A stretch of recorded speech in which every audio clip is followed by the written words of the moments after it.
ආයිබෝන් ළමයි අපි මානව සම්පත් කළමනාකරණය කියන පාඩමේ අවසාන කොටසට ඇවිල්ලා තියෙන්නේ. අද කතා කරන්නේ අපි සේව්‍ය සේවක සම්බන්ධතා එහෙම නැත්නම් කාර්මික සම්බන්ධතා කියන කොටස. මානව සම්පත් කළමනාකරණයට අදාළව කාර්යයන් අපි ගණනාවක් කතා කරගෙන ආවා. කාර්යයන් මේ විදිහ 15න් 14ක්ම කතා කරලා තියෙන්නේ. අවසාන එක තමයි කාර්මික සම්බන්ධතා. මේක ටිකක් ප්‍රධාන කාර්යයක්, කරුණු ටිකක් සාකච්ඡා කරන්න තියෙනවා. එතකොට මේකේ මූලික දේ පැහැදිලි. දැන් මානව සම්පත් කළමනාකරණයට අදාළව ඉන්නවා ප්‍රධාන පාර්ශවයන් දෙකක්. එකක් තමයි සේවාදායක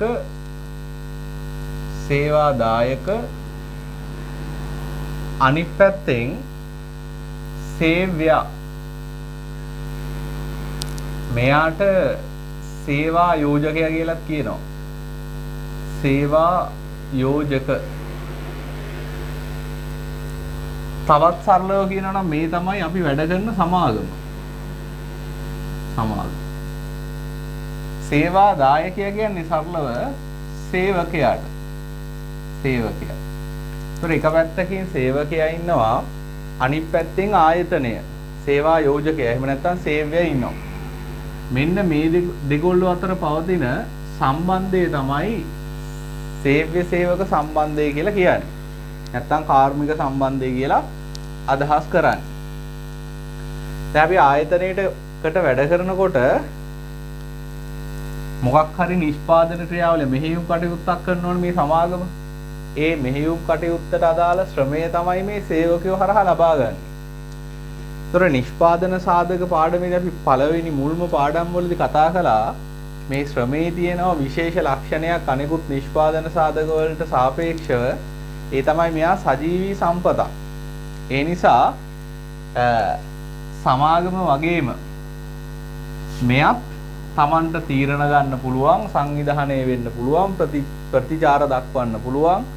Tamanගේ ගෙවීම එහෙම නැත්නම් වැටුප් වේතන ගැන යම්කිසි බලපෑමක් සමාගමට කරන්න පුළුවන් පාර්ශවයක්. ඒ හින්දා අනෙක් නිෂ්පාදන සාධක වලට සාපේක්ෂව අපි මේ පාඩමේදී කතා කරන්නේ ශ්‍රමයේ විශේෂයි. ඒක තමයි මානව සම්පත් කළමනාකරණය අනිකුත් කළමනාකරන ශ්‍රිත වලට වඩා ටිකක් විශේෂ වෙන්න හේතුව කියලා. එතකොට මේ සම්බන්ධය ඇති වෙන්නේ අපි කතා කරන්නේ ආයතනයක සේවකයෙක් බඳව ගන්න ඕනේ පත්වීමේ ලිපියක් දීලා. ඒතර මේ පත්වීමේ ලිපියේ සඳහන් වෙනවා සේවකයා කරන්න ඕනේ යුතුයකම් වගකීම් මොනවද? ඒ අනුව සේවකයාට හම්බෙන වරප්‍රසාද මොනවද? ඒතර මේ කාර්මික සම්බන්ධය හොඳින් පවත්වා ගන්න නම් මේ දෙපාර්ශවයේම තමන් ඉටු කරන්න ඕනේ වගකීම් කොටස හරියට ඉෂ්ට කරන්න ඕනේ. එතකොට ගැටලු ඇති වෙනවා අඩුයි. දැන් සේවකයා නම් පවුරු රාජකාරිය කරන්න ඕනේ, නිසි පරිදි සැලකිල්ලෙන් වැඩ කරන්න ඕනේ, ආයතනයේ අරමුණු ඉලක්ක ඉෂ්ට කර ගැනීම සඳහා තමන්ගේ දායකත්වය දෙන්න ඕනේ. එතකොට සේව්‍යයාගේ පැත්තෙන්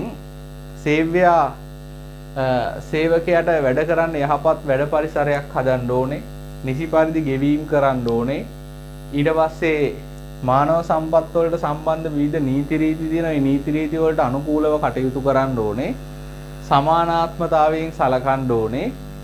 ඒ වගේ එයාගේ පැත්තෙන් වගකීම් ටික ඉෂ්ට කරන්න ඕනේ. එහෙම වුණොත් කාර්මික සම්බන්ධය යහපත් මට්ටමකින් පවත්වා ගන්න පුළුවන්.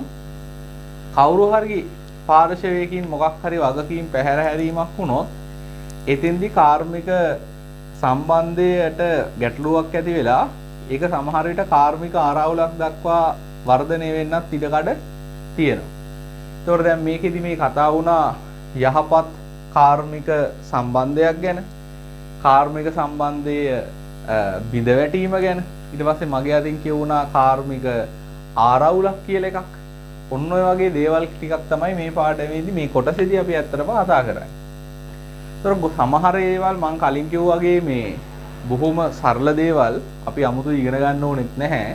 නමුත් සමහර දේවල් මේකේ තියෙනවා විෂයානුබද්ධ කාරණා. ඒ ටික අපි වැඩිපුර බරක් දීලා ඉගෙන ගමු.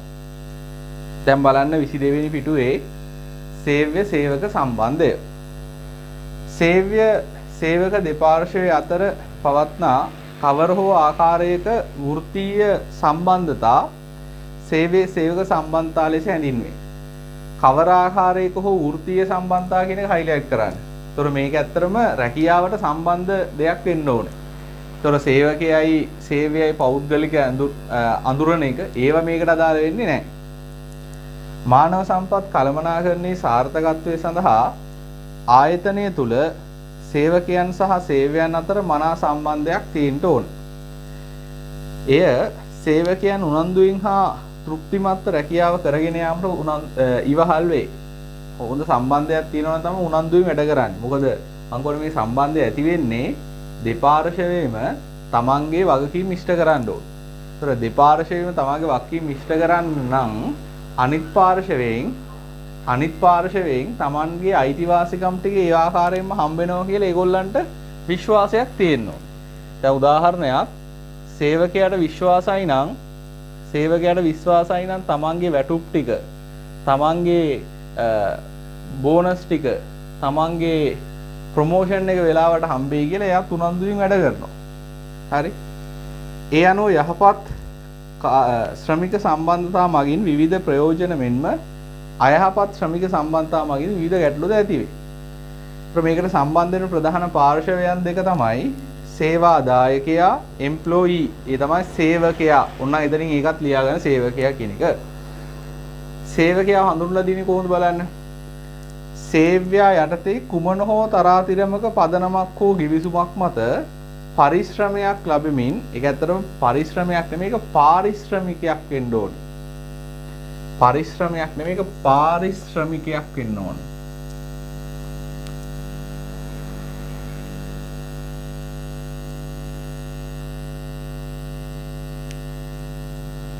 මේකේ සරල අදහස වැටුප.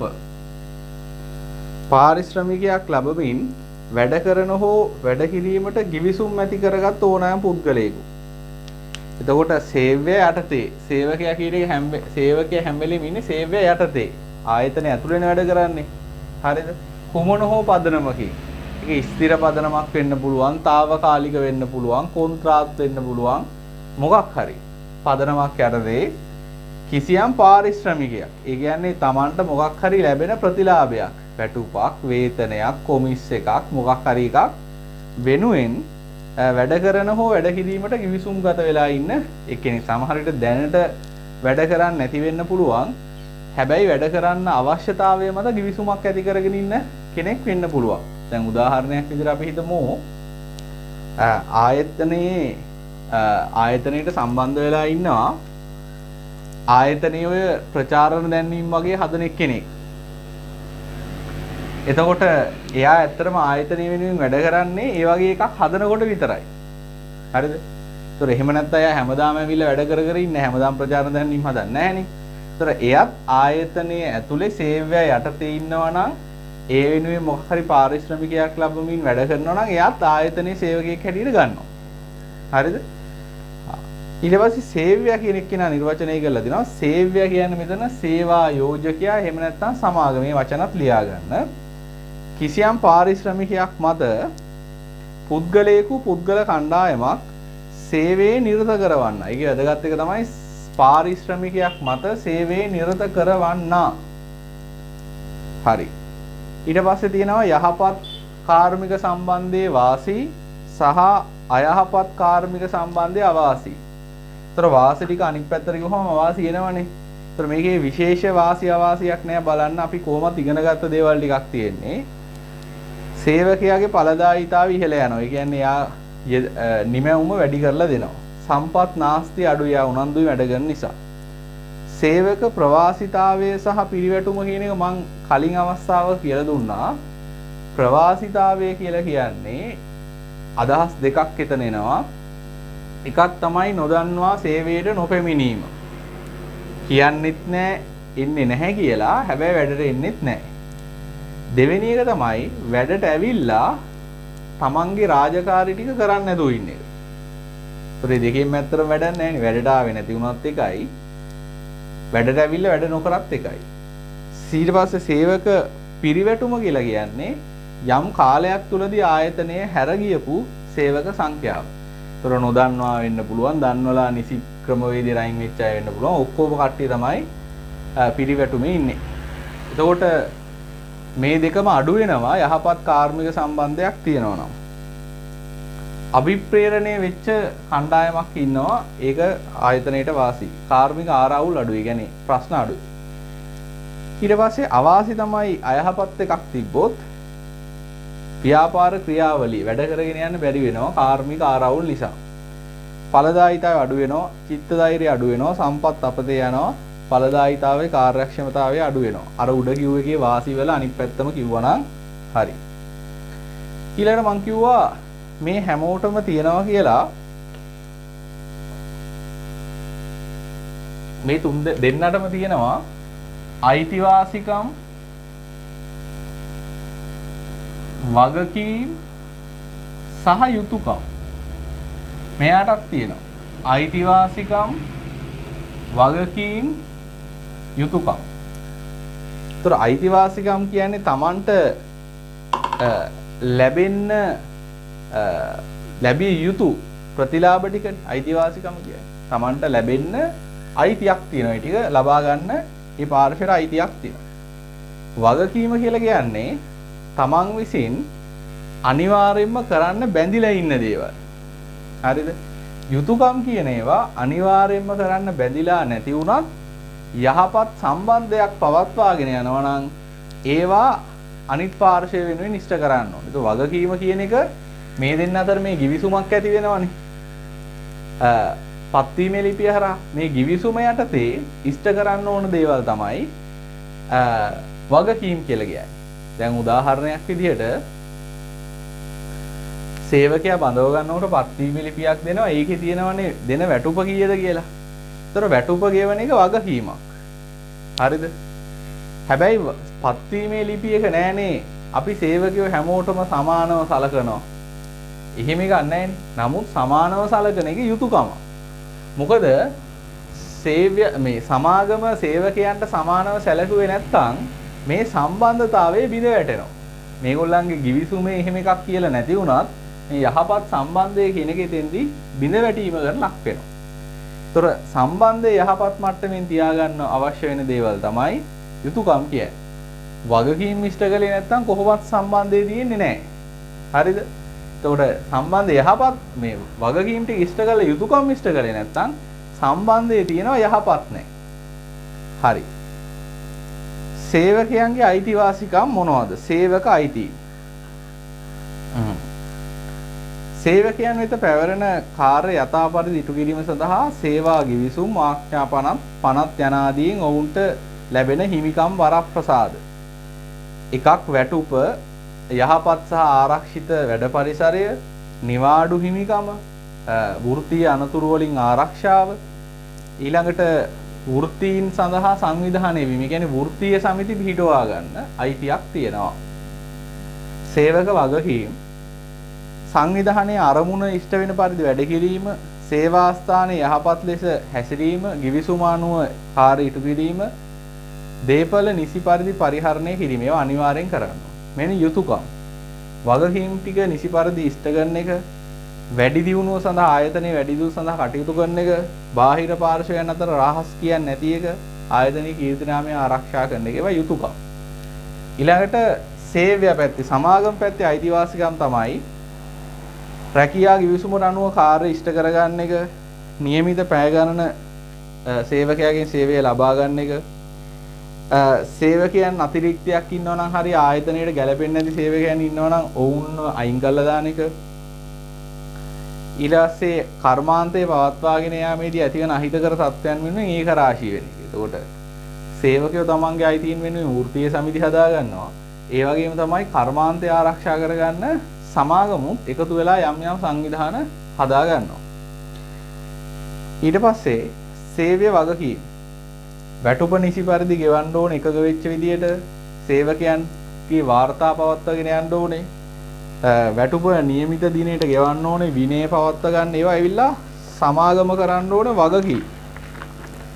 සමාගමේ යුතුයකම් තමයි වගකීම් ටික ඉසි පරිදි ඉෂ්ට කරන එක, රැකියාව සුරක්ෂිතභාවය ඇති කරන එක දැක්කද? එයාට අයිතියක් තියෙනවා ආයතනයේට ගැළපෙන්නේ නැති සේවකව අයින් කරන එක. හැබැයි එයාට යුතුයකමක් තියෙනවා තමන්ගේ ආයතනයේ වැඩ කරන සේවකයන්ගේ රස්සාව ආරක්ෂා කරන එක. ඒත් රස්සාව ආරක්ෂා වෙන්න ආයතනය හොඳින් පවත්වා ගන්න ඕන. ආයතනයේ වැහුත් රස්සා තියෙන්නේ නැහනේ. ඊට පස්සේ යහපත් වැඩ පරිසරයක් ඇති කරන එක, සාධාරණ ඉල්ලීම් වලට ඇහුම්කන් දීලා ඒවා විසඳන එක. හරි. එතකොට ඊළඟට අපි කතා කරන්නේ අයහපත් කාර්මික සම්බන්ධයක් නිසා පැන නගින කාර්මික ආරවුල් ගැන. හරිද? කාර්මික ආරවුල් බලන්න. කාර්මික ආරවුලක් කියලා කියන්නේ බලන්න කිසියම් වෘත්තීය ප්‍රශ්නයක් හේතු කොටගෙන සේවා යෝජකයන් සහ සේවකයන්, ඒ කියන්නේ සමාගම සහ සේවකයන් හෝ සේවකයන් අතර. අන්න ඒක තමයි වැදගත් කතාව. දැන් අපිට හිතෙන්නේ කාර්මික ආරවුලක් කියලා කියන්නේ සමාගමයි සේවකයයි අතර ඇති වෙන ප්‍රශ්නයක් කියලා. එහෙමම නෑ. ඒකත් කාර්මික ආරවුලක් තමයි. හැබැයි ආයතනයේ සේවකයන් දෙපිරිසක් අතරත් ඇති වෙන්න පුළුවන් මොකද්ද? කාර්මික ආරවුල. හරිද? යම් කාරණයක් සම්බන්ධයෙන් ආයතනයේ පාර්ශ්ව දෙකක් මත දෙකක ඉන්නකොට ඒ දෙක අතර ගැටුමක් ඇති වෙන්න පුළුවන්. සමහර ආයතන වල වෘත්තීය සමිති කීපයක් තියෙනවා. ඒතර එක වෘත්තීය සමිතියක මතයයි තව වෘත්තීය සමිතියක මතයයි සමහර විට ගැටෙන්න ඉඩ තියෙනවා. ඒ වගේ අවස්ථාවලත් ඇති වෙන්නේ කාර්මික ආරවුලක්. ඒ කියන්නේ වෘත්තියට සම්බන්ධ මොකක් හරි ප්‍රශ්නයක්. ඒ ප්‍රශ්නය සේවකයා සහ සේවය අතර ඇති වෙන්නත් පුළුවන්. සේවකයන් දෙපිරිසක් අතර ඇති වෙන්නත් පුළුවන්. සේවකයන් අතර හෝ ඇතිවන ගැටුම් හෝ ભેද කාර්මික ආරවුල් ලෙස හැඳින්වේ. ඒත් මේක හයිලයිට් කරන්න ඕන එක තමයි වෘත්තීය ප්‍රශ්නයක් හේතු කොටගෙන ඇතිවන ගැටුම් හෝ ભેද. මතක තියාගන්න ඕන එක සේවකයන් දෙපිරිසක් අතර වෙන්න පුළුවන්, සේවකයෝ සහ සේවය අතර වෙන්නත් පුළුවන් කියනවා. කාර්මික ආරවුල් ඇතිවීමට හේතු රස්සාව දීම හෝ නොදීම. දැන් රස්සාවක් මිනිහෙක් අයින් කළොත් ඒක කාර්මික ආරවුලක් වෙන්න පුළුවන්. රස්සාවක් දුන්න එක කොහොමද ආරවුලක් වෙන්නේ? ඒකත් ආරවුලක් වෙන වෙලාවල් තියෙනවා. උදාහරණයක් විදියට ආයතනයේ පුද්ගලික ඉහළ කළමනාකාරීත්වයේ පුද්ගලික හිතවත්කමක් මත කිසියම් පුද්ගලයෙක්ට විශේෂ ප්‍රොමෝෂන් එකක් හම්බ වෙනවා. එතකොට ආයතනයේ ඒ වෙනුවෙන් ඒ ප්‍රොමෝෂන් එකට සුදුසුකම් ලැබලා හිටපු මිනිස්සු ඒ වෙනුවෙන් අරගල කරනවා. අන්න එතකොට වෘත්තීය කාර්මික ආරවුලක් එතනිනුත් ඇති වෙන්න පුළුවන්. ඒතොර එතන ප්‍රශ්න වෙලා තියෙන රස්සාව දුන්නේ නැති එක නෙමෙයි, රස්සාව දුන්න එක. ඒකයි රැකියාව දීම හෝ නොදීම කියලා කියන්නේ. සේවා නියමයන් සම්බන්ධ. ඒ කියන්නේ මේ කොන්දේසි සම්බන්ධයෙන් ඇතිවන මතභේද. සේවා තත්ත්වයන් ගැන වැඩ පරිසරය හොඳ නැහැ හරි, ආරක්ෂාව මදි හරි, මොකක් හරි කාරණයක්. හරි. කාර්මික ආරවුලක් නිසා සේවා යෝජකයන්ට, සේවා යෝජකයා කියලා කියන්නේ එතකොට සමාගමට ඇති වෙන්න බලපෑම. මෙහෙම ප්‍රශ්නයක් වුණාම දැන් මේ ටික මම කියවන් යන්නේ මේවා ඇත්තටම විශේෂයෙන්ම උගන්වන්න දෙයක් නෙවෙයි, මේක හිතලා කියන්න පුළුවන්. ප්‍රශ්නයක් ඇති වුණාම ආයතනයේ වැඩ කරගෙන යන්න බැරි වෙනවා. ඊළඟට මේ ප්‍රශ්නය පිළිබඳ බාහිර සමාජය දැනගත්තොත් ඒක ආයතනයේ කීර්ති නාමයට හොඳ නැහැ. දැන් කාර්මික ආරවුලක් ඇති වෙන්නේ කාර්මික සම්බන්ධයේ බිඳ වැටුනොත් නේ. එහෙනම් යහපත් කාර්මික සම්බන්ධයක් පවත්වාගෙන යන්න කාර්මික ආරවුල කියන එක බාධාවක්. ඊට පස්සේ තමන්ගේ වැඩ කටයුතු නවත්තලා ඉන්නකොට තමන්ට වෙළඳපොළට නිෂ්පාදනය දෙන්න විදිහක් නැහැ. එතකොට අපි ගනුදෙනුකරු අපේ තරංකරුවන්ගේ නිෂ්පාදන වලට හුරු වෙන්න ඉඩ තියෙනවා. එහෙම වුණොත් අපේ වෙළඳපොළ කොටස අපිට නැති වෙයි. ඊට පස්සේ අපි හොඳට දැන් නිෂ්පාදන කටයුතු කරන්නේ නැති නිසා අපිට තරංගයට මුහුණ දෙන්න බෑ. සමහර කාර්මික ආරවුල් වලදී ගැටුම් වගේ දේවල් ඇති වෙන්න පුළුවන්. එහෙම වුණොත් එහෙම මූල්‍ය පාඩු වගේම දේපල හානි වුණත් සිද්ධ වෙන්න පුළුවන්. සේවා දායකයින්ට, ඒ කියන්නේ සේවකයන්ට වෙන්න පුළුවන් බලපෑම් මොනවද? ප්‍රශ්නයක් ඇති වුණොත් වැඩ වර්ජනය කළොත් වැටුප් නොදී ඉන්න පුළුවන්. එහෙම වුණොත් ඒගොල්ලන්ගේ ජීවන තත්ත්වය බිඳ වැටෙනවා. කාර්මික සාමය බිඳ වැටෙන එක ඒගොල්ලන්ටත් ප්‍රශ්නයක්.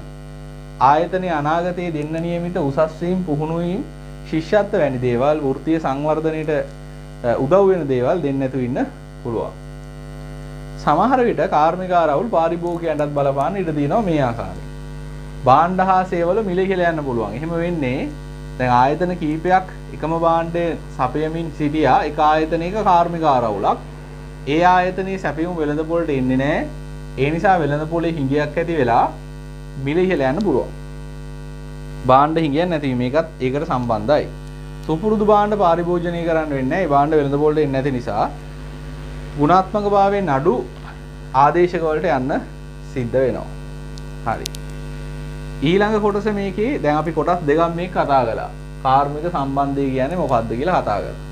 ඊට පස්සේ කාර්මික ආරවුල් ගැන කතා කළා.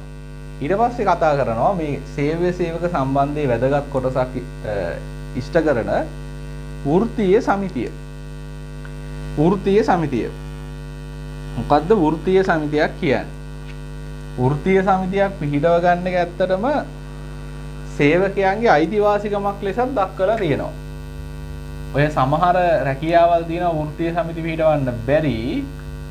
උදාහරණයක් විදිහට දැන් ආරක්ෂක සේවාවලට, ත්‍රිවිධ හමුදාවට, පොලිසියට වෘත්තීය සමිති පිහිටවන්න බෑ.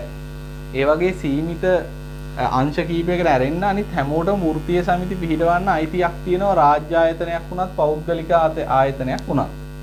සමහර ඒවා වෘත්තීය සමිති නැති වෙන්න පුළුවන්. රාජ්‍ය ආයතන ගොඩාක් 99% නෙමෙයි 100%කම තියෙනවා. පෞද්ගලිකව සමහර විට නැති වෙන්න පුළුවන්. නමුත් වෘත්තීය සමිතියක් පිහිටවා ගැනීමේ අයිතිය සේවකයාට තියෙනවා. ඒතර වෘත්තීය සමිතිය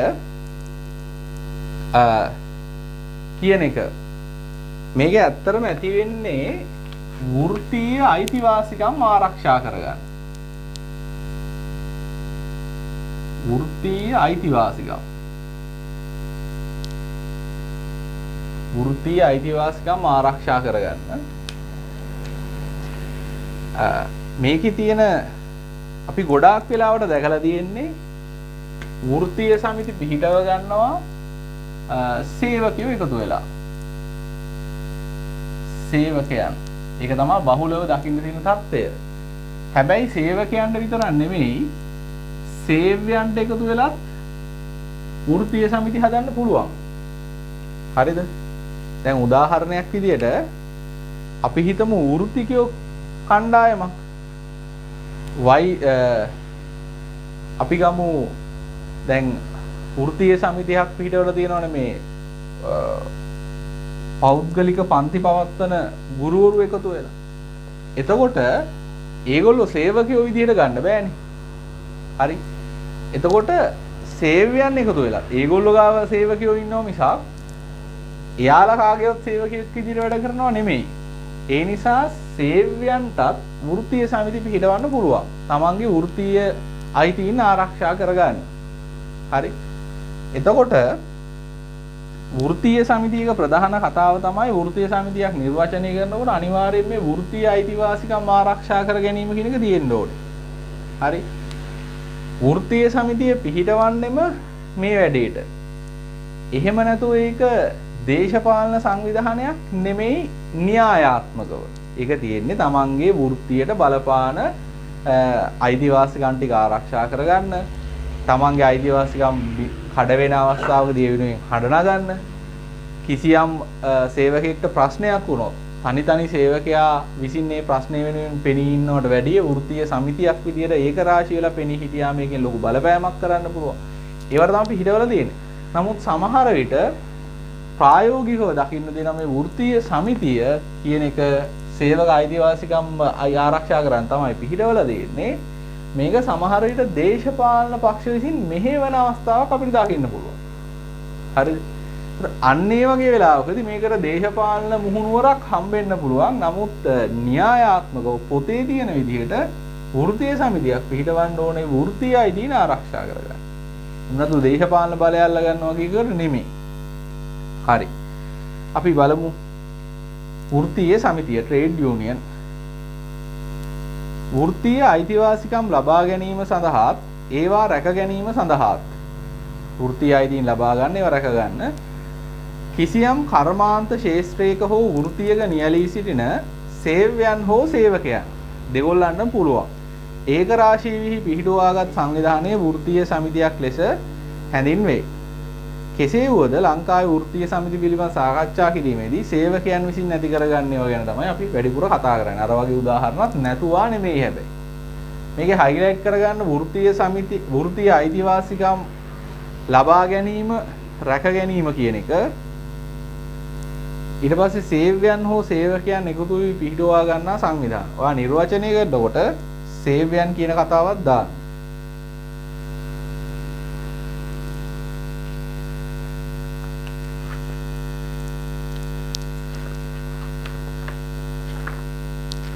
හරි. වෘත්තීය සමිතියක අරමුණු අපි කලින් මේ වෙනකන් කතා කරපු වෘත්තීය අයිතිවාසිකම් ටික තමයි බලන්න. සාධාරණ වැටුපක්, යහපත් වැඩ පරිසරයක්, වැඩ කරන කාලය පිළිබඳ. ඔය දැන් අපි මැයි දිනේ වගේ සමරන්නේ.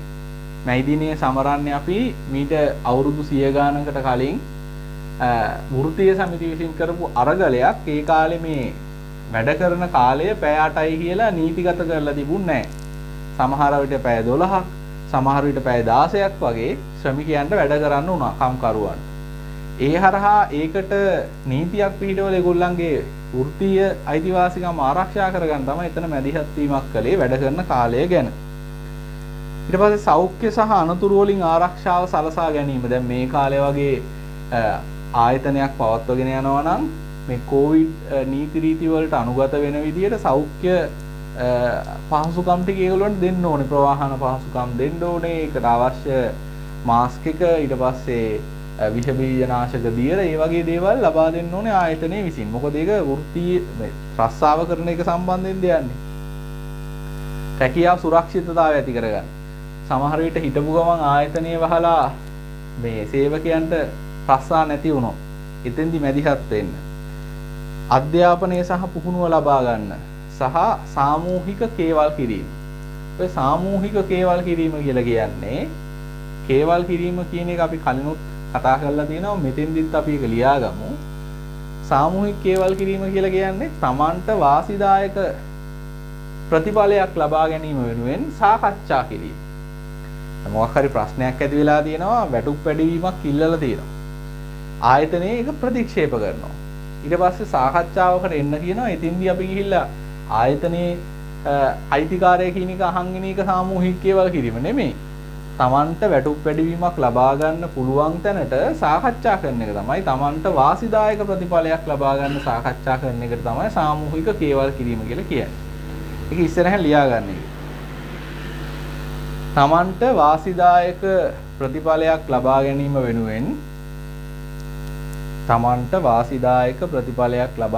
වෙනුවෙන් සාකච්ඡා කිරීම සාමූහික කේවල් කිරීම නම් වෙයි.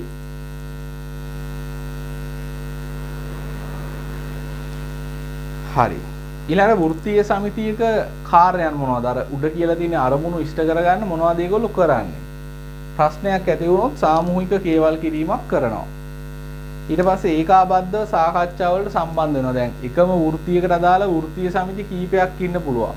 ඒතර ප්‍රශ්නයක් අහම මේගොල්ලෝ ඔක්කොම ඒක රාශි වෙලා සාකච්ඡා කරනවා. ඊට පස්සේ සේවකයන්ට අදාළ ප්‍රතිපත්ති ක්‍රියාපටිපාටි සම්පාදනයේදී ඊට අවශ්‍ය උපදෙස් ලබා දෙනවා. මොකද ගොඩක් වෙලාවට ඒක හදන්නේ එක්ක රජය, එහෙම නැත්නම් සමාගම. ඒතර සේවකයෝ විතර නියෝජනය වෙන්නේ නැහැ. තනි සේවකයාට ගිහිල්ලා යෝජනා දෙන්නත් බෑනේ. එතකොට සේවකයව නියෝජනය කරන්නේ තෙන්දී වෘත්තීය සමිතිය මගින්. ඊළඟ වෘත්තීය ක්‍රියාමාර්ග. ඒකේ අපේ ඊළඟ මාතෘකාව. වෘත්තීය අයිතීන් ආරක්ෂා කරගන්න මේ වෘත්තීය සමිතිය පිහිටවන්නේ. වෘත්තීය අයිතීන් ආරක්ෂා වෙන්නේ නැතුව වෘත්තීය අයිතීන් කඩ වෙන වෙලාවකදී වෘත්තීය ක්‍රියාමාර්ග ගන්න වෙනවා. ඒ ක්‍රියාමාර්ග සැලසුම් කරන එක. ඊට පස්සේ ජාතික සහ අන්තර්ජාතික වශයෙන් සම්මන්ත්‍රණ වලට සම්බන්ධ වෙන එක, නෛතික ආරක්ෂාව රජයෙන් ලබා ගන්න එක. හරි. ඊළඟට අපි බලමු කාර්මික ක්‍රියාමාර්ග, එහෙම නැත්නම් වෘත්තීය ක්‍රියාමාර්ග කියලත් මේකට කියන්න පුළුවන්. මේකේ සමහර ඒවා අපි දන්නවා, සමහර ඒවා දන්නේ නැහැ. පළවෙනි එක දැන් මම කියලා දුන්නානේ. සාමූහික කේවල් කිරීම. එතකොට මේ කාර්මික ක්‍රියාමාර්ගයක් කියන්නේ කාර්මික ආරවුල අපි කලින් කතා කළා. කාර්මික ආරවුල විසඳා ගැනීම සම්බන්ධයෙන් සේව්‍යයගේ නැත්නම් සමාගමට බලපෑම් කරන්න ගන්න ක්‍රියාමාර්ග ටික. බලන්න.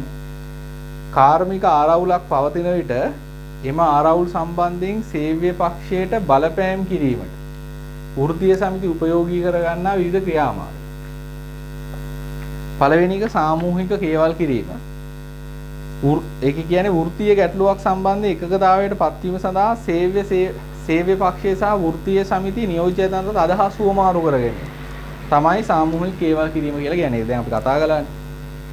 ඊළඟට මේවා නිතරම අපිට ඇහෙන වචන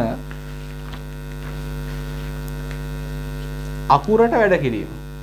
මේ අකුරට වැඩ කරනවා කියන්නේ රාජකාරී කිරීම සඳහා බලපාන ඊටාම කුඩා නීති රීති පවා හරියටම අනුගමනය කරමින් කටයුතු කරනවා.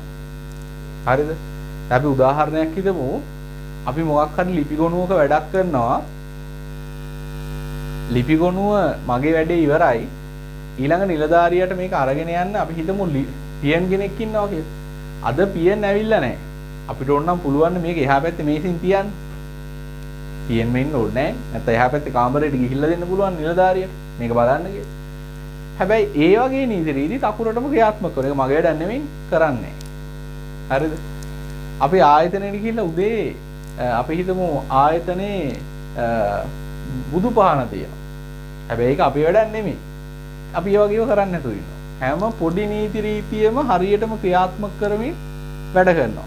ඒතොර නීති රීති වැඩි වෙන්න ඵලදායීතාවයේ කාර්යක්ෂමතාවය එහෙම සෑහෙන අඩු වෙනවා. හරි. අකුරට වැඩ කිරීම. ආයතනයේ නීති රීති ආයතනයේ ඒකේ එතන වචනයක් නෑ. ආයතනයේ කුඩා නීති රීති කුඩා කියන වචනේ දාගන්නවා. කුඩා නීති රීති බව අකුරට පිළිපදිමින් රාජකාරී ඉටු කිරීම අකුරට වැඩ කිරීම වේ. එය නීත්‍යානුකූල පැවරී ඇති කටයුතු පමණක් નિયમિત පරිදි ඉටු කිරීමයි. අන්න එක හයිලයිට් කරගන්න. නීත්‍යානුකූලව පැවරී ඇති කටයුතු පමණක් નિયમિત පරිදි ඉටු කිරීමයි. මේ නිසා ක්‍රියාවලිය මන්දගාමී වන අතර ආයතනයේ අකාර්යක්ෂමතාවය ඉහළයයි. අවශ්‍යතාවයේ අනුව සොයා බලා අවස්ථාවට අනුව කටයුතු කිරීමක් මේකෙදි සිද්ධ වෙන්නේ නැහැ. ඊළඟට හෙමින් වැඩ කරනවා. හෙමින් වැඩ කරනවා කියන්නේ වැඩ කරනවා හැබැයි හිතාමතාම වැඩි කාලයක් ගන්නවා. හරි. ඒක බලන්න. සේවකයන් තම කාර්ය හිතාමතා වැඩි කාලයක් ගත කරමින් සෙමින් ඉටු කිරීම. හයිලයිට් කරන්න හිතාමතා වැඩි කාලයක් ගත කරමින් සෙමින් ඉටු කිරීම. මේකෙදිත් වෙන්නේ අකාර්යක්ෂමතාවය වැඩි වෙන එක. ඊළඟට කළු පටි පැලද වැඩ කිරීම. ආයතනයේ සුපුරුදු පරිදි වැඩ කරනවා නමුත් කළු පටියක් දාගෙන ඉනවා. මොකද ඔය කළු වර්ණය කියන එක අපි පාවිච්චි කරනවා විරෝධතාවය පළ කරන්න. හරි. ඒතර කළු පටියක් පැලඳගෙන ඉන්නවා කියන එකේ අදහස තමයි යම් කරුණක් සම්බන්ධයෙන් සේවකයාගේ විරෝධය දක්වනවා කියන එක. ඊළඟට අතිකාල වැඩ වල නොයදීම. අතිකාල කියන්නේ Tamanට පැවරලා තියෙන වෙලාවට වඩා වැඩියෙන් වැඩ කරන එකනේ. ඒකට වැඩියෙන් ගෙවීමක් කරනවා තමයි. නමුත් සමහර ආයතන පවත්වගෙන යන්න බෑ අතිකාල කරන්නේ නැතුව. ඔය උදාහරණයක් විදිහට ඇඟලුම් කර්මාන්තශාලා ඒ වගේ ඕඩර්ස් දෙන ඒවා. ඒගොල්ලෝ අනිවාර්යයෙන්ම OT කරලා තමයි මේ වැඩ ටික ඉවර කරගන්නේ. ඒතකොට අතිකාල කරන්නේ නැතුව හිටියාම નિયમિત පරිදි ඒ ටික කරගන්න බෑ. ඊළඟට වැඩවල නොයදීම. අන්න ඒක චුට්ටක් බලන්න ඕනේ. වැඩවල නොයදීම කියන්නේ මොකක්ද කියලා. වැඩවල නොයදීම කියලා කියන්නේ ආයතනයේට සේවකයෝ වැඩට ඇවිල්ලා හරිද? සේවාස්ථානේ වහන්න දෙන්නෙත් නැහැ. වැඩට එනවා. සේවාස්ථානේ වහන්න දෙන්නෙත් නැහැ. වැඩ කරන්නෙත් නැහැ. ආයතනේ ඇවිල්ලා වැඩ කරන්නේ නැතුව ඉන්නවා. වැඩ කරන්නේ නැත්නම් ගෙදරට වෙලා ඉන්න පුළුවන්. එහෙම කරන්නේ නැහැ. ඇවිල්ලා වැඩ කරන්නේ නැතුව ඉන්නවා. ඒක තමයි වැඩවල නොයදීම කියලා කියන්නේ. එතෙන්දී අනිවාර්යයෙන්ම වැඩවල නොයදීම කියලා කියන එකේදී වැඩ කරන්නේ නැහැ. හැබැයි සේවාස්ථානේ වහන්න දෙන්නෙත් නැහැ. ඒක කියන්න ඕන. වැඩවල නොයදීම යනු සේවයන්ට සේවාස්ථානයේ වසා දැමීමට බාධා කරමින් සේවකයන් පිටතර නොයා ආයතනය තුලම රැඳී සිටීම සිදු කළද ඔවුන් වැඩවල නොයදීමයි. මේ කෑලි තුනම කියන්න ඕන. සේවාස්ථානයේ වසා දැමීමට බාධා කිරීම, සේවකයන් පිටතර නොයා රැඳී සිටීමෙන් වැඩවල නොයදීම. හරි. ඊළඟට වැඩ මගහැරීම කියලා කියන්නේ සේවකයෝ වැඩ කිරීම ප්‍රතික්ෂේප කිරීම යන්ත්‍ර ඔක්කොම ටික ක්‍රියාවිරහිත කරලා වැඩ මග හරින එක. ඒකෙදි හැබැයි සේවාස්ථානයේ වහන්න බාධා කරන්නේ නැහැ. ඒක ඇතුළට වෙලා ඉන්නේ නැහැ. ඒගොල්ලෝ වැඩ කරන්නේ නැතුව ඉන්නවා. ඒකයි මේ දෙකේ වෙනස. ඊට පස්සේ කඩාකප්පල් කිරීම කියලා කියන්නේ ඒගොල්ලෝ වැඩ කරන්නේත් නැහැ. ආයතනයේ යන්ත්‍ර සූත්‍රවල පොඩි පොඩි කෑලි ගලවගෙන යනවා. වෙන කෙනෙක්ට වැඩ කරන්න වෙන්නේ නැහැ ඒතකොට. ඒකට හේතුව තමයි දැන් උදාහරණයක් විදිහට එක කර්මාන්තශාලාවක් වැඩ කරන්නේ නැති වුනහම ආයතනයට පුළුවන් තමන්ගේ වෙන ශාඛාවක ඉන්න සේවකයෝ ටිකක් මේකට ගෙන්නගෙන වැඩ ටික දිගටම කරගෙන යන්න. යන්ත්‍ර කෑල්ලක් ගලවගෙන ගියහම එහෙම කරන්න බෑනේ. ඒක තමයි කඩාකප්පල් කිරීම කියලා කියන්නේ. හරි. ඊට පස්සේ පිකටිං ප්‍රතිබාහනය කියලාත් ඕකට කියනවා. ඒතර පිකට් එකක් කියලා කියන්නේ ගොඩක් වෙලාවට තමන්ගේ විරෝධතාවය දක්වන පුවරු ප්‍රදර්ශනය කරමින් හරිද සංවිධානය කරන උද්ඝෝෂණයක්. මේක සමහර විට පුවරු ප්‍රදර්ශනයකට විතරක් සීමා වෙන්නත් පුළුවන්. එහෙම නැත්නම් වාචිකව කරන එකක් වෙන්නත් පුළුවන්. මේක මුලින්ම කරන්නේ වැඩ කරන එකට බාධාවක් නොවන විදිහට. උදාහරණයක් විදිහට කෑම පැයේ පිකට් එකක් කරනවා. කෑම පැයේ කොහොමවත් වැඩ කරන්නේ නැහනේ. ඒකට ඇහුම්කන් නොදුන්නොත් සමහර විට වැඩ කරන වෙලාවෙ වුණත් පිකට් කරන්න පුළුවන්. හරි. බොහෝ විට දිවා විවේකයේ වැනි විවේක අවස්ථාවක් යොදාගෙන සේවකයන් ව්‍යාපාරයේ ඉදිරිපිට පෝස්ටර් දැන්වීම බැනර් වැනි විරෝධය ප්‍රකාශ කරන පූර්ව යොදාගෙන ප්‍රදර්ශනය කරමින් සිදු කරන ලද සාමකාමී උද්ඝෝෂණයක්. ඒතර මේකේ වෙන මොකුත් දේවල් කරන්නේ නැහැ. වැඩ වර්ජනයකට අවතීර්ණ වීම සඳහා ඉඟියක් තමයි මේකෙන් දෙන්නේ. මොකද දැනට වැඩවලට ප්‍රශ්නයක් නැහැනේ කැම පැයේදී කරන්නේ. ඉස්සරහට වැඩ වර්ජනයක් එනවා මේකට ඇහුම්කන් නොදුන්නොත් කියලා දෙන ඉඟියක් තමයි උද්ඝෝෂණය අත පිකටින් කියලා කියන්නේ. ඊට පස්සේ උපවාසය කියලා කියන්නේ ආහාර පාන ගැනීමෙන් වැළකීලා ඉන්නවා. පොඩි කාලේ ළමයිත් ඔක් කරනවා. මට අරකක් අරන් දුන්න නැත්නම් කන්නේ නැහැ කියලා ඉන්නවා. හරි. සමහර විට හොරෙන් කනවා. ඒකින් කරන්නේ අර තමන් එතකොට මේක කරන්නේ ප්‍රසිද්ධ ස්ථානයක. ආයතනය ඇතුලේ උපවාසයක් වගේ එකක් කරන්නේ නැහැ ගොඩක් වෙලාවට. මොකද මේකට පොදු මහ ජනතාවගේ අවධානය ගන්නවා. එතකොට තමයි මේ මිනිස්සු කියන්නේ මේ මිනිස්සු කන්න නැතුව ඉන්නවා. මේගොල්ලෝ අසනීප වෙනවා. මේගොල්ලන්ට කරදරයක් වෙන්න පුළුවන්. නමුත් ආයතනයේ අයිතිකාරෝ මේ ගැන අවධානයක් නැහැ කියලා. අන්න ඒ වගේ බලපෑමක් තමයි මේකෙන් කරන්න උත්සාහ කරන්නේ. ඉල්ලීම් දිනා ගැනීමට ව්‍යාපාර ස්ථානයේ ඉදිරිපිට හෝ පොදු ජනතාව ගැවසෙන ස්ථානයක පෙනී සිටීමෙන් ආහාර පාන ගැනීම වැළකී විරෝධය පළ කරනවා. ඊට පස්සේ සංකේත වැඩ වර්ජනය කියලා කියන්නේ යම් නිශ්චිත කාලයක් වැඩ කරන එකකින් අයින් වෙලා ඉන්නවා. හැබැයි සංකේත වැඩ වර්ජන අපි හිතමු වරුවක් කියලා.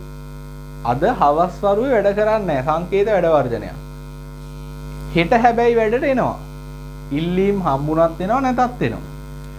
අද දවසේ වැඩ වර්ධනයක්. ඒතර අද දවසේ වැඩ වර්ධනය කළා හෙට වැඩට එනවා. ඉල්ලීම හම්බුණත් නැතත්. ඒක තමයි සංකේත වැඩ වර්ධනය කියන්නේ. මේක తాවකාලික වෙයි. සංකේත වැඩ වර්ධනය කළා තමන්ගේ ගැටලුවට පිළිතුරු හම්බුනේ නැත්නම් අන්තිම එක අඛණ්ඩ වැඩ වර්ධනය.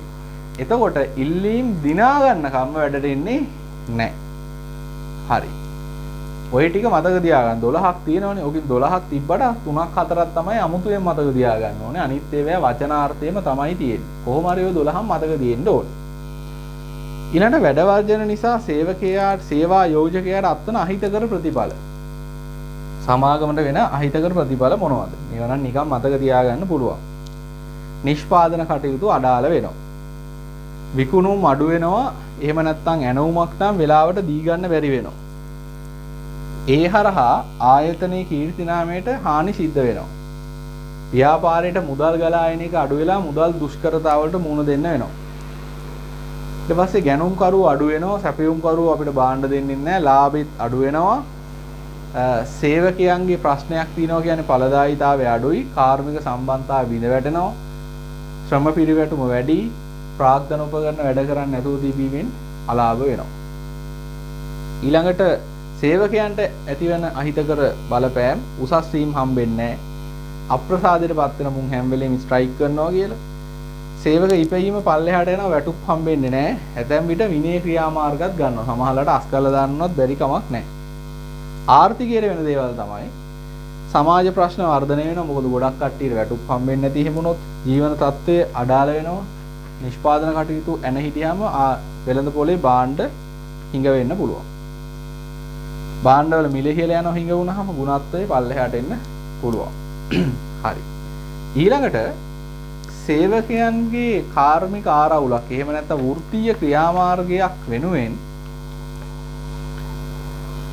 සේවකයන්ට සේවයට මොනවද කරන්න පුළුවන්? හරිද? දැන් අපි අර කිව්ව 12න් මොකක් හරි එකක් එයා කරනවා. ඒ වෙනුවෙන් මොනවද කරන්න පුළුවන්? හරිද? පළවෙනි එක පිටමං කිරීම. නැත්තම් දොර වැසීම. මේකෙදි ඇත්තටම කරන්නේ දැන් සේවකයෝ මෙතන ඉඳලානේ උද්ඝෝෂණය කරන්නේ. සේවකයෝ ටික එළියට දාලා ආයතනේ වහලා දානවා. එතකොට ආයතනයේ ඇතුළේදී විරෝධතාවයක් ගොඩනගා ගන්න බෑ. කෑලි ගලවන්න බෑ. යන්ත්‍ර ක්‍රියා විරහිත කරන්න බෑ. මිනිස්සුට එළියට දාගන්න. ඒක තමයි පළවෙනි එක පිටමං කිරීම. සේවා යෝජක විසින් සේවකයන් Tamanගේ නියමයන්ට අවනත කර ගැනීම සඳහා සේවා ස්ථානයේ වැසීම, తాවකාලික වැඩ නැවැත්වීම, සේවකයන් කිහිප දෙනෙකුගේ සේවය නතර කිරීම වැනි දෑ පිටමං කිරීම ලෙස හැඳින්වේ. ඊළඟට දෙවෙනි එක ඊට වඩා ටිකක් දරුණු එකක් සේවයේ අතහැර ගියාසේ සැලකීම. වෘත්තීය ක්‍රියාමාර්ගයක් අරගෙන වැඩ කරන්නේ නැතුව හිටියොත්. ඒ කියන්නේ සංකේත වැඩ වර්ජනයක් හරි අඛණ්ඩ වැඩ වර්ජනයක් හරි වැඩ වලින් අයින් වෙලා ඉන්නවා හරි මොකක් හරි එකක් කළොත් වැඩ කරන්නේ නැත්තම්. එයා කියනවා වැඩට ආවේ නැත්තම් ඔයා සේවයේ අතහැර ගියාසේ සලකනවා කියලා. ඒ කියන්නේ එයාගේ රස්සාව නැති කරනවා කියලා. සේවා යෝජක විසින් සේවකයන් තම වෘත්තීය ක්‍රියාමාර්ගයක් ලෙස වැඩට නොපැමිණීම සිදු කරනවා නේද? මොකක් හරි වැඩ වර්ධනයක් මේක කරන්න පුළුවන් වැඩ නොකර ඉන්නවනම් කළු පටි පැලඳ වැඩ කරන එකට අපිට කියන්න බෑ සේවය අතහැර ගියාසේ සලකනවා කියලා. වෘත්තීය ක්‍රියාමාර්ගයක් විදිහට වැඩට එන්නේ නැතුව ඉන්නවනම් එයා කියනවා එයා රස්සාව දාලා ගියාසේ සලකනවා කියලා. තුන්වෙනි එක වර්ජනීය ආවරණය කිරීම. ඒ කියන්නේ වර්ජනය කරන සේවකයන්ගේ වැඩ ටික වර්ජනය කරන්නේ නැති සේවකයන්ගෙන් ආවරණය කරගන්න. එහෙම කරන්න පුළුවන් මං කියන්නේ ආයතන වලට වෘත්තීය සමිති කිහිපයක් ඉන්නවා කියලා. සමහර මේ වෘත්තීය ක්‍රියාමාර්ගයට එළඹිලා තියෙන වෘත්තීය සමිති දෙකයි. තව 4ක් විතර තියෙනවා වෘත්තීය ක්‍රියාමාර්ගයට එළඹිලා නැති. ඒගොල්ලෝ මගින් අනිත් වැඩරින් නැති කට්ටියගේ වැඩ ටික කරගන්නවා. ඒතර වෘත්තීය ක්‍රියාමාර්ගයේ ප්‍රයෝජනයක් නැති වෙනවා. ඒගොල්ලෝ හදන්නේ වැඩ කරන්නේ නැතුව ඉඳලා ආයතනයේට ඒක බලපෑමක් කරන්නේ. ඉතින් බලපෑමක් නැහැ අනිත් අයගෙන් ආවරණය කරගත්තොත්. ඊළඟට අන්‍යෝන්‍ය ආධාර වැඩසටහන් භාවිතය. ඒ කියන්නේ වර්ධිත කාලයේදී අහිමි වූ ආදායම කර්මාන්තීන අනික් ආයතන මගින් අර වෘත්තීය ආරවුලට මුහුණ දුන්න ආයතනේ ලබා දෙනවා. ඒක ඉතින් මේ කර්මාන්තයේ ආයතන අතර එහෙම ගිවිසුමක් ඇති කරගත්තොත් තමයි එහෙම ගන්න පුළුවන් වෙන්නේ. නිෂ්පාදනය මාරු කිරීම. කියන්නේ කර්මාන්තශාලාවක වගේ කාර්මික ආරවුලක් ආවොත් ඒගොල්ලන්ගේ වෙන ශාඛාවල් තියෙනවා නම් ඒ ශාඛා මගින් දැන් මේ ශාඛාවේ නිෂ්පාදනය කෙරෙන්නේ නැහැ. ඒ ටික අනිත් ආයතන මගින් නිෂ්පාදනය කරගන්නවා. ඊළඟට 6 වෙනි එක සහ වැදගත්ම එක තමයි සාමූහික ගිවිසුම කියන එක. මේ සාමූහික ගිවිසුම කියලා කියන්නේ වෘත්තීය ආරවුලක් විසඳ ගන්න සේවක දෙපාර්ශ්වය අතර ඇති වෙන ගිවිසුමක්. හැබැයි මේක මේ පොඩි ඒවට සාමූහික ගිවිසුමක් ඇති වෙන්නේ නැහැ. සාමාන්‍ය වැටුප් වැඩි කිරීමක්, වෘත්තීය අයිතිවාසිකම් පිළිබඳ එකගතාවයක් වගේ සාමාන්‍ය ටිකක් බරපතල වෘත්තීය ක්‍රියාමාර්ගයක් වෙනුවෙන් තමයි සාමූහික ගිවිසුමක් ඇති වෙන්නේ.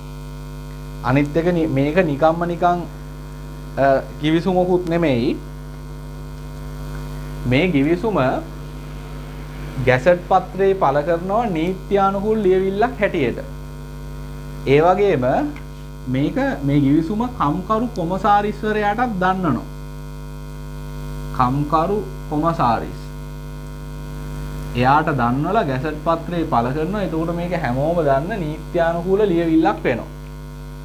ඒතර මං කියන්නේ මේක ටිකක් සැලකිය යුතු ප්‍රශ්නයක් විදිහින් තමයි මේක හදන්නේ කියලා. සාමාන්‍යයෙන් මේ සාමූහික ගිවිසුමක් වසර 3ක් තමයි වළංගු කාලය. මේ ගිවිසුමේ තියෙනවා මේ වෘත්තීය ආරවුල විසඳ ගන්න සේවකයාගේ පාර්ශ්වයෙන් මොනවද කරන්න ඕනේ, සේවකයාගේ පාර්ශ්වයෙන් මොකද්ද කරන්න ඕනේ කියලා. දැන් අපි හිතමු තේ කර්මාන්ත ශාලාවල තේ දළු නෙලන කම්කරුවන්ගේ වැටුප් වැඩි කරන්න කියලා ඒගොල්ලෝ උද්ඝෝෂණයක් කරනවා. එතකොට ඒක ටිකක් බරපතල එකක් නේ.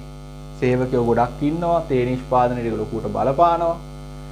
එතකොට පළවෙනියට මේක සාකච්ඡා කරපු ගමන්ම සාමූහික ගිවිසුමකට එන්න ඕනේ නැහැ. හරිද? සාමූහික ගිවිසුමකට එන්නේ දැන් මේක සාකච්ඡා මාර්ගයෙන් විසඳ ගන්න අමාරුයි.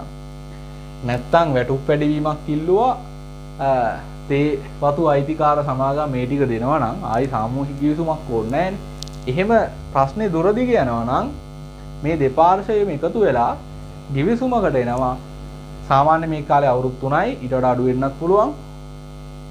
මේ ප්‍රශ්නේ වෙනුවෙන් මේ ප්‍රශ්නේ කොහොමද අපි දෙපාර්ශ්ව විසින් විසඳගන්නේ? ඒකෙදි තියෙනවා සේවකයෝ මොනවද කරන්න ඕනේ මේ වෙනුවෙන්. වැටුප් වැඩිවීමක් අපිට දෙන්න පුළුවන් මෙන්න මේ මට්ටමට ඕගොල්ලෝ නිෂ්පාදනය වැඩි කරනවා නම්. මොකද මේ මට්ටමේදී අපිට දෙන්න බෑ මීට වඩා වැටුප් වැඩිවීම. එතකොට ඕගොල්ලෝ දවසකට කඩන දළු ප්‍රමාණය මෙච්චරට මේ විදිහට ක්‍රමානුකූලව වැඩි කරලා දෙන්න. එතකොට සේවකයෝ කියන්න පුළුවන් එහෙම කරන්න පුළුවන් අපිට පහසුකම් දෙනවා නම්. හරිද? අපිට දීලා තියෙන පහසුකම් මදි. ප්‍රවාහන පහසුකම් මදි. අපිට ගෙවල් දොරවල් දීලා නැහැ හරියට. එතකොට ඒ ඔක්කොම ඇතුළත් කරමින් අදාළ කාල සීමාවන් දක්වමින් ගිවිසුමකට එළඹෙනවා දෙපාර්ශ්වයේ. ඒගොල්ලෝ විතරක් මැදිහත් වෙන එක නෙමෙයි මේක කම්කරු කොමසාරිස්වරයාලව ගැසට් පත්‍රේ පළ කරලා නීති අනුකූල ලියවිල්ලක් බවට පත් කරනවා. බලන්න 28 වෙනි පිටුවේ තියෙනවා සාමූහික ගිවිසුම වෘත්තීය ආරවුලක් සම්බන්ධ සේව්‍ය සේවක දෙපාර්ශ්වය අතර ඇති කර ගන්නා එකඟතාවය තමයි සාමූහික ගිවිසුම කියලා කියන්නේ. සේවකයන් සහ සේවා යෝජකයන් අතර ඔවුනොවුන්ගේ වරප්‍රසාද අයිතිවාසිකම් සහ යුතුයකම් සුරැකෙන පරිදි කාර්මික ආරවුල් වලින් වැළකීම සඳහාද සේවා කොන්දේසි සහ නියමයන් ඇතුළත් කොට කරගනු ලබන ලියවිල්ල. මේක සාමූහික කේවල් කිරීමේ ප්‍රතිඵලයක් ලෙස ඇතිවන නීත්‍යානුකූල ලියවිල්ලක් දීමට කම්කරු කොමසාරිස්වරයාගේ අනුමැතිය ලබාගෙන රජයේ ගැසට් පත්‍රය පළ කරන්න ඕන. මේකේ කාලය අවුරුදු 3යි.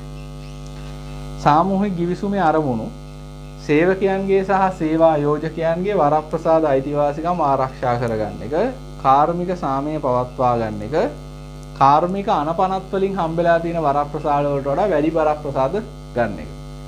මොකද කාර්මික අනපනත් වලින් දීලා තියෙන ඒවා නීතිනේ. ඒවා අනිවාර්යයෙන්ම දෙන්න ඕනේ. ඊළඟට සාමූහික විවිසුමක් මගින් සේව්‍යයාට සමාගමට ඇති වෙන්නේ මොනවද ප්‍රතිලාභ?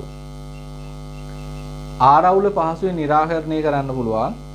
ආයතනයේ පැවැත්ම සහතික වෙනවා. ගිවිසුම් මගින් තමන්ගේ වගකීම් හරියටම අඳුර ගන්න පුළුවන්. කළමනාකරණ කටයුතු බාධාවකින් තොරව කරන්න පුළුවන්. ඒවා ඇත්තටම නිශ්චිත කාරණා නෙමෙයි. ඒවා හිතලා කියන්න පුළුවන් දේවල්. ඊළඟට වෘත්තීය ගැටලු වෙනුවෙන් එකඟතාවයක් ඇති කරගෙන තියෙන නිසා තනි සේවකයාගේ ප්‍රශ්න ගැන ආයි බලන්නත් දෙයක් නැහැ. ආයතනයේට පක්ෂපාතී වෙච්ච තෘප්තිමත් සේවක පිරිසක් මේ හරහා ඇති වෙනවා. සේවකයාට තියෙන වාසිය තමයි ඒ සාමූහික ගිවිසුමෙන් එකග වෙච්ච අයිතිවාසිකම් එයාට හම්බ වෙනවා. කම්කරු අයිතීන් ටික ආරක්ෂා වෙනවා.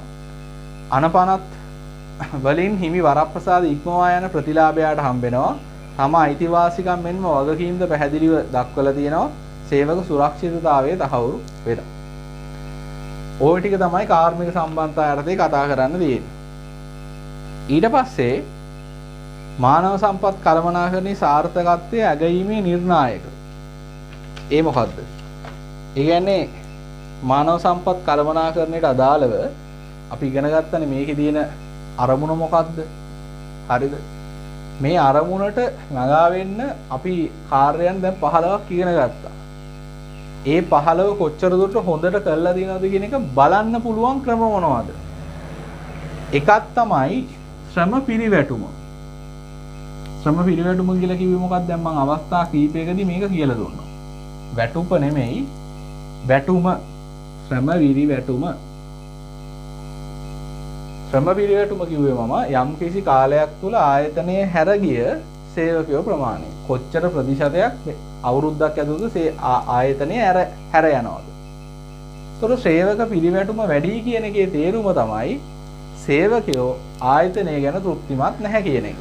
ඒ හරහා එකෙන් පෙන්වන්නේ මොකද්ද? ශ්‍රම පිරිවැටුම වැඩි කියන්නේ මානව සම්පත් කළමනාකරණය හොඳට කරලා නැහැ. දෙක මං කිව්වා සේවක ප්‍රවාසිතාවය. ඒ කියන්නේ නොදන්නවා සේවයට නොපැමිණීම හරි වැඩට ඇවිල්ලා වැඩ කරන්නේ නැතුව ඉන්න එක හරි. ඒකෙනුත් කියවෙන්නේ ආයතනය ගැන සේවකයා සතුටු නැහැ කියන එක. ඊළඟට තුන්වෙනි එක ශ්‍රම ඵලදායීතාවය.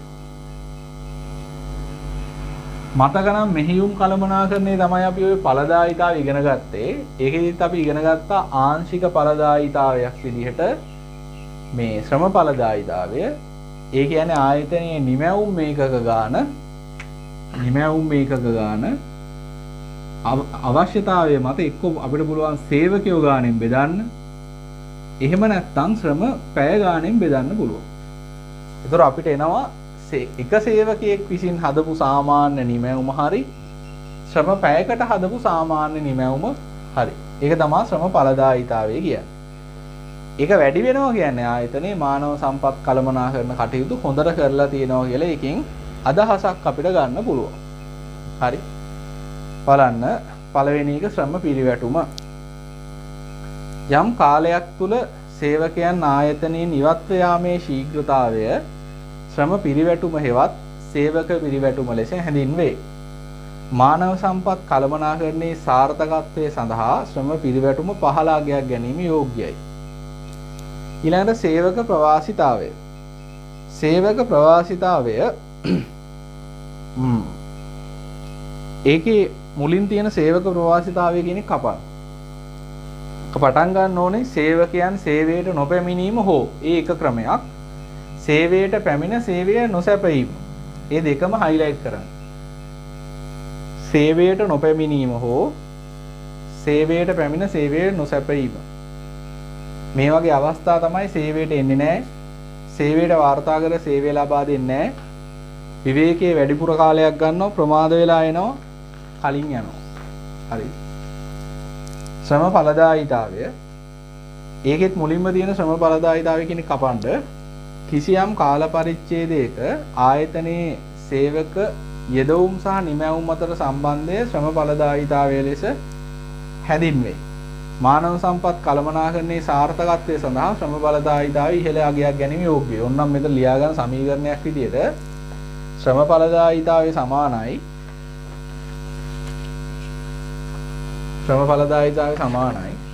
නිමැවුම් මේකක බෙදීම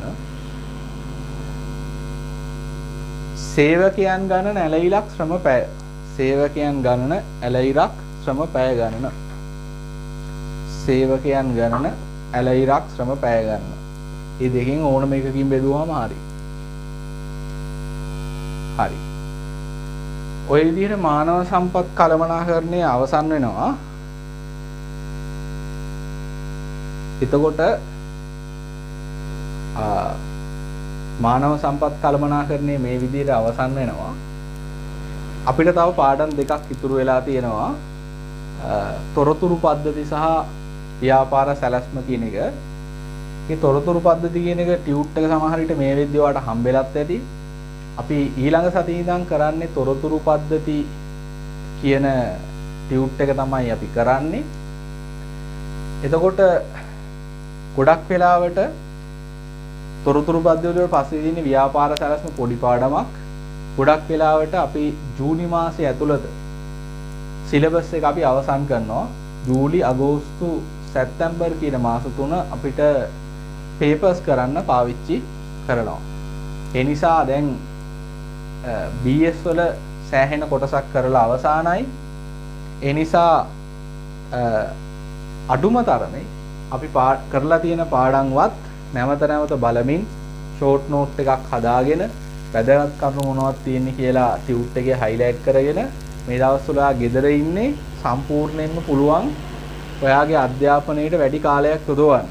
ඇත්තටම ගොඩක් අය කිව්වට මේකෙන් අධ්‍යාපනයට බාධා වුණා කියලා ඇත්තටම වෙනදා සාමාන්‍ය අවුරුද්දකට වඩා දැන් වැඩි කාලයක් වට හම්බෙලා තියෙනවා. කලින් නම් ඉස්කෝලේ යන්නත් ඕනේ පන්තිත් කීපයකට යනවා. දැන් එහෙම නැහැනේ. ඔයාලට පහසු වෙලාවක මේ ටික බලන්නත් පුළුවන්. නිසා කාලය කළමනාකරණය කරගෙන විභාගයට උපරිම මහන්සි වෙන්න. හරිද? මොකද විභාගයේ ලේසි වෙන්නේ නැහැ කොහොමත්. ඕගොල්ලන්ට පන්ති තියාගන්න උනේ නැහැ කියලා.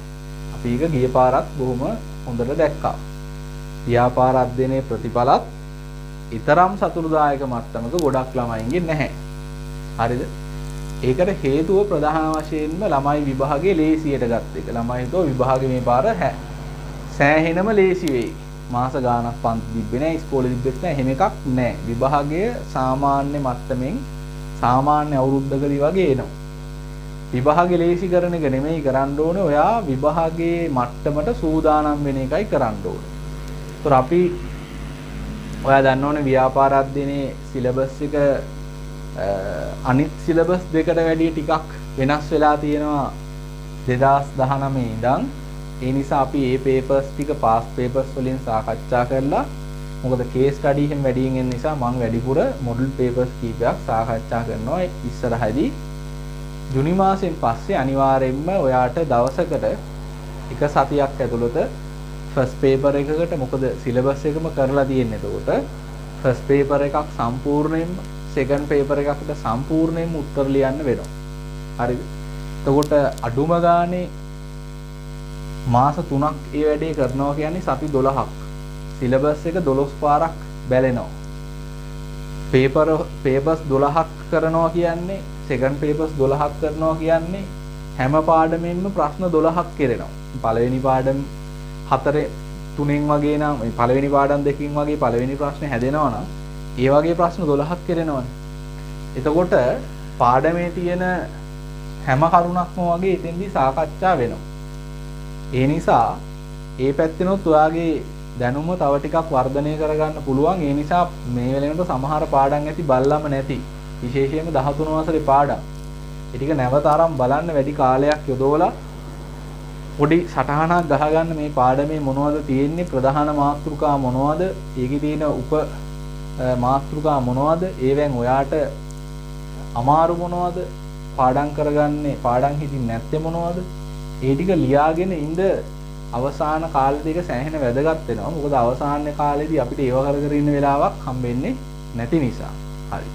එහෙනම් අපි මානව සම්පත් කළමනාකරණය මෙතනින් අවසන් කරනවා. ආයුබෝවන්.